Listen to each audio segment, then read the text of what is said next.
says, I'm going to be super critical here. And he said, Michigan didn't win the game, but rather Rutgers lost it. That's sad. A win's a win. So I'll try to keep it as positive as I can. Marcus, thanks so much for the comment. But, when you look at a missed field goal by Rutgers, that would have made it, if I'm not mistaken, 16-20. But Rutgers didn't end up scoring again after that. But it's tough. It's tough. I'd probably tend to agree with this. Just making mistakes, for Michigan, especially offensively.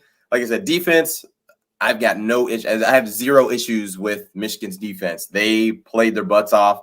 Aiden Hutchinson made a play on the sack where Rutgers tried to, do a play fake away from him and boot back towards him. And he just read the block of a wide receiver, which I don't know how you're chipping an All-American defensive end, first-round draft pick defensive end with a guy that weighs less than 200 pounds. But nonetheless, Aiden read it perfectly and went outside of him and got a sack. It was impressive. It was impressive. So it's not a win that you're going to come out with confidence, and I get that. But it's you're unscathed going into Wisconsin.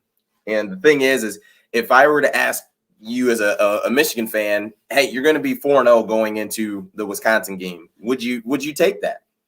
I think most people would. Malachi, a regular on the show, thank you so much. He said either Michigan is very middle of the ground, middle of the pack, or Rutgers is actually nice for once. I do think that Greg Schiano is a really good coach. I think at Rutgers, before he left in 2011, maybe, there were some rumors that, they weren't willing to upgrade their facilities and they didn't want to, invest into the athletics program. And he was, he understood that we're not going to get to the next level and we're not going to get to where we need to get to unless you do that. And it seems like Rutgers has made those improvements.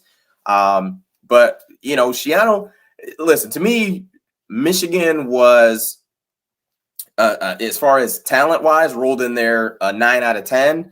Rutgers rolled in there with probably a 6 out of 10, maybe 5 out of 10. But Greg Schiano had those guys thinking that somehow that they could win this game.